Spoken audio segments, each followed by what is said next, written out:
For decades, cardiology has judged the success of heart disease treatment by a single metric, the width of the arterial lumen on an angiogram. In this traditional model, a wider pipe equals a healthier patient. But standard imaging often creates an illusion. Consider a patient on aggressive lipid-lowering therapy.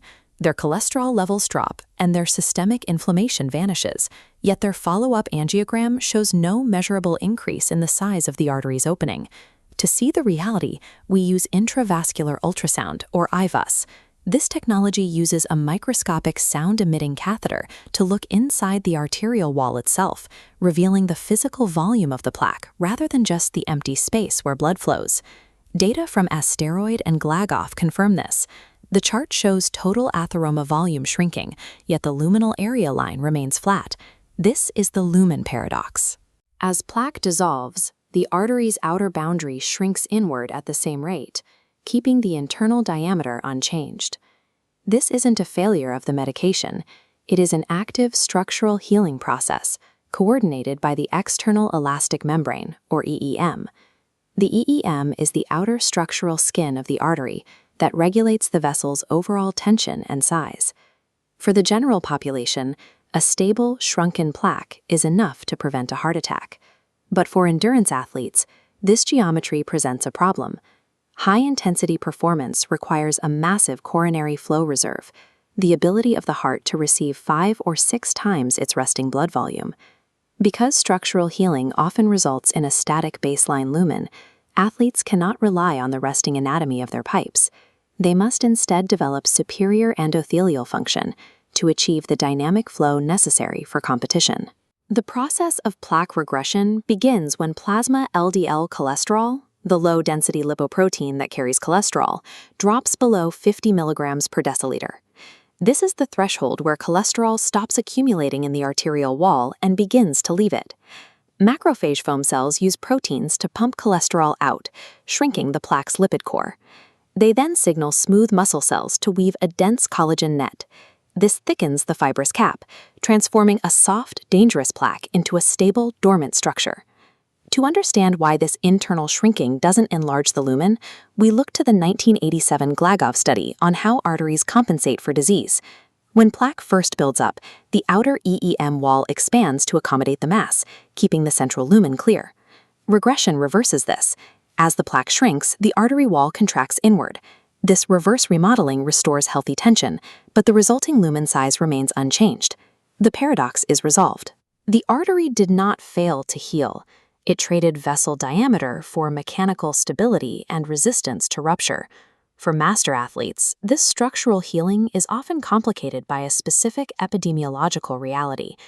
Decades of high-intensity training do not prevent atherosclerosis. This chart from the Mergani study shows that 44% of male master athletes had measurable coronary plaque, compared to just 22% of sedentary controls. Many of these athletes had coronary artery calcium, or CAC scores, exceeding 300, a level usually associated with high risk. The mechanism behind this is mechanical. During extreme exercise, the heart pumps massive volumes of blood, subjecting the coronary arteries to repetitive shear stress and microtrauma. This rhythmic pressure triggers an osteogenic transformation. The artery's smooth muscle cells act like bone cells, rapidly converting unstable, soft plaques into rigid, calcified sheets. While these calcified plaques are highly stable and unlikely to rupture, they create a diagnostic blind spot called silent ischemia, a lack of blood flow that occurs without any symptoms. Athletes are particularly prone to this because their training elevates endogenous endorphins. These natural chemicals block the brain's pain receptors, effectively silencing the warning signs of a heart struggling for oxygen. Because their brains filter out the perception of ischemic pain, these athletes can drive themselves towards sudden cardiac events without ever feeling the restricted flow. This creates a significant physiological contradiction. If reverse remodeling keeps the anatomical lumen small and static, how can an athlete move 30 liters of blood per minute through those vessels during a race? The answer is Poiseuille's law. The most powerful variable here is the radius, raised to the 4th power. This exponent means tiny changes in artery width create massive changes in flow. Increasing the radius by just 10% increases total blood flow by 46%. Structural regression through medication makes the artery safe and stable, but it does not provide this necessary increase in the baseline radius. To access the exponential power of R to the fourth during maximal effort, the athlete must learn to rely on dynamic vasodilation, the ability of the artery to expand its radius on demand. This reveals the limitation of using only modern pharmacology. While statins and PCSK9 inhibitors, which are drugs that maximize the liver's ability to clear cholesterol, are excellent at stabilizing disease, they do not address the artery's flexibility. These therapies favor the constrictive remodeling that secures the wall, but they leave the vessels stiff and unresponsive to the demands of high-intensity exercise. To restore functional flow, athletes need a secondary strategy: whole food, plant-based nutritional protocols. This approach is rooted in the work of Dr. Dean Ornish, who demonstrated in the 1990s that lifestyle changes could functionally reverse heart disease.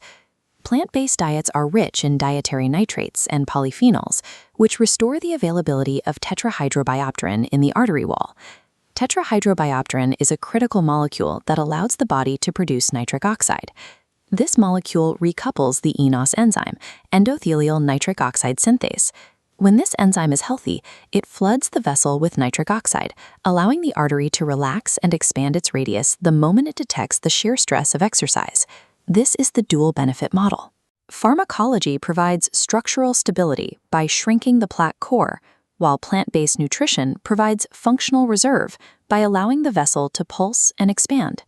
This synthesis is proven in the N+1 protocol. When an athlete combines aggressive lipid lowering with nitric oxide optimization, true regression is a restoration of the vessel's innate capacity for repair, moving beyond the mere removal of a physical obstruction. They can achieve power outputs and VO2 max levels that surpass their performance from before their diagnosis. By mastering both the structural mechanics of the artery wall and the fluid dynamics of vasodilation, we can realize the peak of human physiological performance.